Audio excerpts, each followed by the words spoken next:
Hello दोस्तों, स्वागत है आपका इस पीजी चैनल में। तो दोस्तों आज की वीडियो डिस्कस करेंगे हम एमसीबीयू यूनिवर्सिटी, महाराजा छत्रसाल बुंदेलखंड यूनिवर्सिटी के बारे में हम डिस्कस करेंगे कि इसका जो एमसीबीयू यूनिवर्सिटी का नामांकन फॉर्म है, एनरोलमेंट फॉर्म यानी कि नामांकन registration UG BA BCom BSc PG MA MCom MSc के फर्स्ट ईयर स्टूडेंट को किस तरह से करना है, पूरा मैं प्रोसेस आपको बताऊंगा। एमसीबीयू यूनिवर्सिटी, महाराजा छत्रसाल बुंदेलखंड यूनिवर्सिटी का नामांकन रजिस्ट्रेशन कैसे होता है। तो दोस्तों वीडियो को पूरा देखना है, तभी आपको समझ में आएगा। अगर आप वीडियो को स्किप करोगे तो आपको कुछ भी समझ में नहीं आएगा। वीडियो को पूरा देखें जिससे आपको अच्छे समझ में आ सके कि एनरोल। तो दोस्तों सबसे पहले आपको गूगल पर आ जाना है और गूगल पर आने के बाद आपको सर्च करना है एमसीबीयू। और एमसीबीयू सर्च करने के बाद में दोस्तों आपके सामने इस तरह का इंटरफेस आ जाएगा और यहाँ पर आपको दिखाई देगा दोस्तों सेकंड नंबर पर एमसीबीयू यूनिवर्सिटी mcbu.mponline.gov.in। तो आपको इस लिंक पर क्लिक कर देना होगा। तो दोस्तों इसके बाद हमारे सामने एमसीबीयू यूनिवर्सिटी महाराजा छत्रसाल बुंदेलखंड विश्वविद्यालय छतरपुर की जो वेबसाइट है हमारे सामने ओपन होकर आ जाएगी। ओके, यहाँ पर आपको दिखाई देंगी अवेलेबल सर्विसेज। तो यहाँ पर आप अवेलेबल सर्विसेज पर थोड़ा सा नीचे आना है और इसमें थोड़ा सा नीचे आने के बाद में यहाँ पर कुछ लिंक्स दिखाई देंगे और इन लिंक्स में आपको सबसे थोड़ा सा नीचे आने के बाद यहाँ पर आपको दिखाई देगा एनरोलमेंट फॉर्म रेगुलर। तो ये रेगुलर वाले स्टूडेंट इस फॉर्म को अप्लाई कर पाएंगे, नामांकन फॉर्म। तो यहाँ पर आपको एनरोलमेंट फॉर्म रेगुलर के नीचे कुछ लिंक्स और दिखाई देने वाले हैं। तो यहाँ पर देखिए सबसे फर्स्ट नंबर पर एक लिंक दिखाई देगा। अगर आप बीए बीकॉम बीएससी या एमए एमकॉम एमएससी का नामांकन रजिस्ट्रेशन करना चाहते हैं तो यहाँ पर आपको जो लिंक दिखाई दे रहा है नंबर 1 पर, एनरोलमेंट रजिस्ट्रेशन फॉर्म ई प्रवेश ओनली 2020।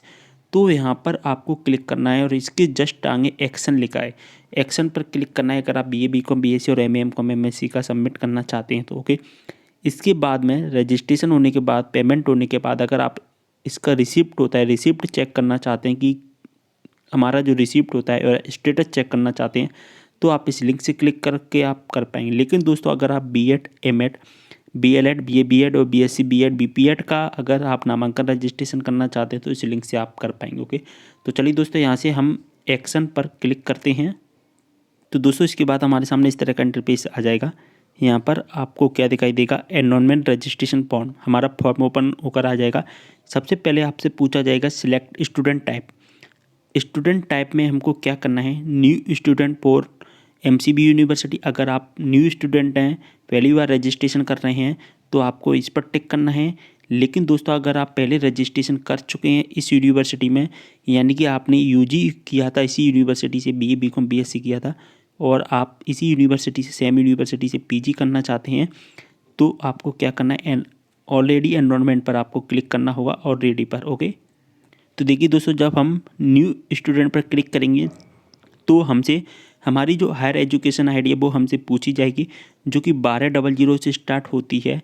और अगर आप पीजी के स्टूडेंट हैं तो आपसे 3 चीज़ें पूछी जाती हैं। एक एंटर एनरोलमेंट नंबर, आपका जो पुराना यूजी का एनरोलमेंट नंबर होता है वो यहाँ पर सबमिट कर देना होता है, या आपके पास में वो नहीं है तो आपकी जो हायर एजुकेशन आईडी होती है जो 2200 से स्टार्ट होती है वो आपको सबमिट कर देनी है। ओके, लेकिन अगर आप पीजी फर्स्ट टाइम कर रहे हैं इसी यूनिवर्सिटी से, ओके, अगर आप पीजी फर्स्ट टाइम कर रहे हैं तो आपको न्यू स्टूडेंट पर ही क्लिक करना होगा और इसी में आपको 2200 से जो आपकी आईडी स्टार्ट होती है वो यहाँ पर आपको सबमिट करनी होगी। ओके, इसके बाद में यहाँ पर आपको अपनी डेट ऑफ बर्थ डालनी है और जो कैप्चा कोड दिया गया कैप्चा कोड डालना है और इसके बाद सर्च एडमिशन डिटेल्स पर क्लिक कर देना होगा।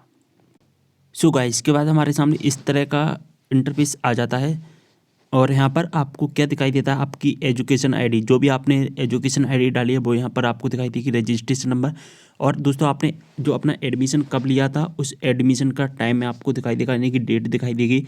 इसके बाद कॉलेज एंड कोर्स का डिटेल्स दिखाई देगा, यहाँ पर आपने जिस कॉलेज में और दोस्तों जिस कोर्स में आपने एडमिशन लिया है वो यहाँ पर दिखाई देगा। इसमें आप कोई भी चेंजिंग नहीं कर पाएंगे। इसके बाद आपको क्या करना है दोस्तों, यहाँ पर आपको मीडियम दिखाई देगा। क्या दिखाई देगा दोस्तों, यहाँ पर मीडियम। तो यहाँ से आप अपना हिंदी या इंग्लिश जो भी आपका मीडियम है वो सिलेक्ट कर लीजिए, क्योंकि आप हिंदी और मीडियम को यहीं पर आप चेंज कर पाएंगे। अगर आप यहाँ से जो भी सिलेक्ट करेंगे वहीं अब आपका डिफ़ॉल्ट हो जाएगा, फिर आप इसके बाद कभी चेंज नहीं कर पाएंगे। इसके बाद दोस्तों आपकी पर्सनल डिटेल्स दिखाई देंगी, जो भी आपकी पर्सनल डिटेल्स होती हैं यहाँ पर आप अपनी पर्सनल डिटेल्स को चेंज करना चाहते हैं तो कर सकते हैं जो भी।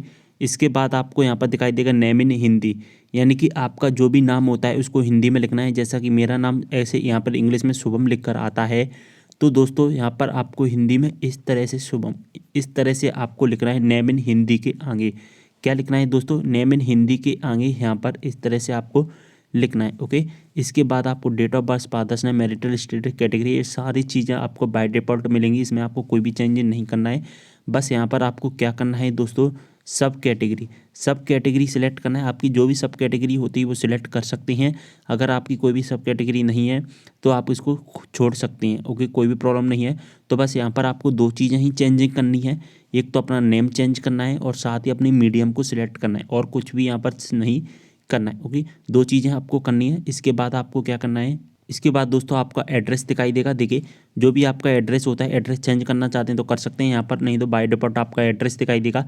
ये एड्रेस, ये डाटा आपको वहाँ पर कहाँ से आ रहा है दोस्तों, ये आपका ये डाटा आ रहा है जो आपने रजिस्ट्रेशन किया था जो आपने एडमिशन के टाइम पर, वो रजिस्ट्रेशन में आपने जो भी डाटा फिल किया था, डॉक्यूमेंट जो भी आपने सबमिट किए थे कॉलेज में, उसी के इस जो कि हिसाब से यहाँ पर आपका डाटा दिखाई दे रहा है। देखिए, अदर डिटेल्स में आपको क्या करना है, अपना ईमेल आईडी डालना है, जो भी आपका ईमेल आईडी होता है, और आपका मोबाइल नंबर, जो भी आप मोबाइल नंबर डालना चाहते हैं वो यहाँ पर आपको मोबाइल नंबर यहाँ पर आपको सबमिट करना होगा। ओके, इसके बाद दोस्तों आपको अपनी प्रीवियस एजुकेशन डिटेल्स, आपकी जो प्रीवियस एजुकेशन डिटेल्स होती है, यानी कि अगर आप बीए, बीकॉम, बीएससी, यूजी कर रहे हैं तो आपकी प्रीवियस एजुकेशन 12th होती है। अगर दोस्तों आप पीजी कर रहे हैं तो आपकी प्रीवियस एजुकेशन डिटेल्स क्या होता है दोस्तों, यूजी होता है। तो यहाँ पर आपको आपकी जो प्रीवियस एजुकेशन डिटेल्स है यहाँ पर भी बाय डिफ़ॉल्ट शो करेगी। और यहाँ पर अगर आप चेंज करना चाहते हैं जैसे कि रोल नंबर वगैरह, तो यहाँ पर आप चेंज कर सकते हैं। इसके बाद में आपको क्या करना है, आपको यहाँ पर एलिजिबिलिटी या माइग्रेशन या ट्रांसफ़र सर्टिफिकेट का नंबर डालना है। अगर आपके पास में टीसी है या आपके पास माइग्रेशन है तो यहाँ पर आप नंबर डाल दीजिए। अगर आप पर आपने नंबर नहीं डाला है, ट्रांसफ़र सर्टिफिकेट या माइग्रेशन सर्टिफिकेट, तो इसको खाली छोड़ सकते हैं। वैसे मैं आपको सजेस्ट करूँगा तो जो ट्रांसफ़र सर्टिफिकेट का नंबर होता है वो यहाँ पर आपको डाल देना होगा। ओके, इसके बाद दोस्तों सबसे महत्वपूर्ण जानकारी, इसको समझ लीजिए, इनक्लोरस टू बी टेक, इसका क्या मतलब होता है। यहाँ पर सबसे पहले इसको देख लीजिए, ये आपका फ़ोटो और सिग्नेचर आपको दिखाई देगा। जो आपने रजिस्ट्रेशन के टाइम पर फ़ोटो सिग्नेचर अपलोड किया था वो दिखाई देगा। इस फ़ोटो सिग्नेचर को आप चेंज नहीं कर पाएंगे। ओके, इसके बाद इसको समझिए, इनक्लोरस टू बी टेक, इसको मैं जूम करता हूँ जिससे क्या आपको अच्छे से समझा सकूँ मैं। देखिए, proof of date of birth पर आपको चेक मार्क कर देना है। Proof of date of birth का मतलब होता है 10th क्लास की मार्कशीट, मार्कशीट पर आपको करना है। मार्कशीट का मतलब हो गया 12th क्लास की मार्कशीट। इसके बाद में माइग्रेशन सर्टिफिकेट हो गया। एलिजिबिलिटी सर्टिफिकेट को छोड़ दीजिए, गैप। एलिजिबिलिटी सर्टिफिकेट क्या होता है इसको समझ लीजिए। सबसे पहले एलिजिबिलिटी सर्टिफिकेट, अगर आप अदर स्टेट के स्टूडेंट हैं, अगर आपने सीबीएसई बोर्ड किया है, अगर आपने दोस्तों आपने अपना पीजी किया है।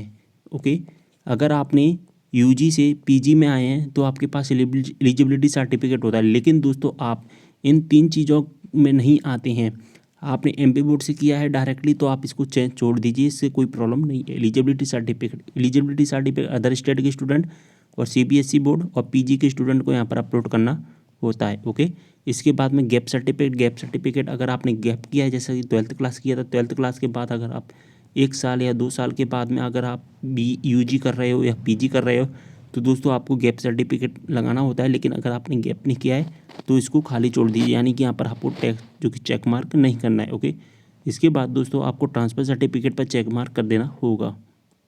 तो दोस्तों इसके बाद में यहाँ पर आपको सबसे नीचे डिक्लेरेशन दिखाई देगा, डिक्लेरेशन पर चेक मार्क करना है, और सबसे नीचे सबमिट दिखाई देगा तो सबमिट पर आपको क्लिक कर देना होगा। तो दोस्तों इसके बाद हमारे सामने इस तरह का इंटरफेस आ जाएगा। यहाँ पर हमारी ट्रांजैक्शन डिटेल्स दिखाई देंगी। सबसे पहले तो ट्रांजैक्शन डिटेल्स को समझ लीजिए। यहाँ पर आपको एप्लीकेशन नंबर दिखाई देगा जो कि EN से स्टार्ट होता है। इस एप्लीकेशन नंबर को कहीं पर नोट डाउन करके रख लीजिए, जिससे कि भविष्य में आपको कोई भी प्रॉब्लम नहीं होगी और आपका पेमेंट वगैरह स्टेटस वगैरह जो भी शो करेंगे तो हम इसी एप्लीकेशन नंबर से देख पाएंगे। तो इसलिए कहीं पर इसको लिख कर रख लीजिए एप्लीकेशन नंबर को। ओके, और यहाँ पर लिखा गया है दोस्तों सब रेड कलर में, application is pending for payment, यानी कि अभी आपका पेमेंट नहीं हुआ है तो हमको पेमेंट करना होगा। तो दोस्तों आपको पेमेंट कितना करना है वो यहाँ पर भी लिखा गया है। देखिए, पेमेंट कितना करना है आपको, देखिए टोटल जो फीस रहने वाली है आपकी 240 रुपये का आपको पेमेंट करना है। कितना करना है दोस्तों, 240 रुपये का पेमेंट करना है। और पेमेंट करने के लिए अब यहाँ पर आप आपको कुछ नहीं करना है, डायरेक्टली सबसे नीचे आ जाना है। देखिए हमने जो भी डाटा फिल किया था वो डाटा यहाँ पर आपको दिखाई दे रहा है। तो आपको डायरेक्टली सबसे नीचे आ जाना है और यहाँ पर डिक्लेरेशन पर चेक मार्क वर्क करके यहाँ पर आपको प्रोसीड टू पेमेंट क्या करना है दोस्तों, प्रोसीड टू पेमेंट पर क्लिक कर देना होगा। तो यहाँ से हम पेमेंट करेंगे।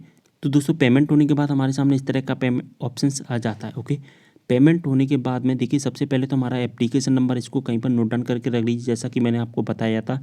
और देखिए हमारी ट्रांजैक्शन आईडी शो कर रही है, हमने पेमेंट कर दिया है, कब पेमेंट किया था, चैनल आईडी किसके भी माध्यम से, यानी कि हमारी ट्रांजैक्शन की सारी डिटेल्स शो करेंगी। साथ ही यहाँ पर हमारा जो बारकोड होता है वो भी बारकोड यहाँ पर आपको दिखाई देगा। ओके, इसके बाद हमारा अभी स्टेटस क्या दिखाई दे रहा है, हमारा जो एप्लीकेशन स्टेटस शो कर रहा है, application is pending for approval bye college. तो दोस्तों अभी हमारा जो एप्लीकेशन है वो अभी अप्रूव नहीं किया गया है कॉलेज के द्वारा। तो दोस्तों अप्रूव कराने के लिए हमको क्या करना होगा, इसका प्रिंट आउट निकाल कर, इसका प्रिंट निकाल कर हमको अपने कॉलेज में जा कर के सबमिट करना होगा। और जैसे ही हम कॉलेज में सबमिट करेंगे 8 से 10 दिन के अंदर अंदर हमारा अप्रूव हो जाएगा। और अप्रूव होने के बाद में हमारा क्या होगा दोस्तों, एनरोलमेंट नंबर जनरेट कर दिया जाएगा और यहाँ पर लिख कर आ जाएगा ग्रीन कलर में। दोस्तों ग्रीन कलर में आ जाएगा your enrolment number is generate, और योर एनरोल इज, जो कि आपका जो भी एनरोलमेंट नंबर होगा, जो भी आपका नामांकन नंबर होगा वो यहाँ पर आपको ग्रीन कलर में दिखाई देगा। ओके, सारी जानकारी समझ में आ गई होगी। कोई भी डाउट हो कमेंट करना, और अगर आपने इंस्टाग्राम पर फॉलो नहीं किया तो फॉलो कर लीजिए। जो भी आपके डाउट है इंस्टाग्राम मैसेज द्वारा पूछ सकते हो। ओके, वीडियो को इम्पेक्ट करते समय मिलते हैं नेक्स्ट वीडियो के साथ, तब तक के लिए बाय।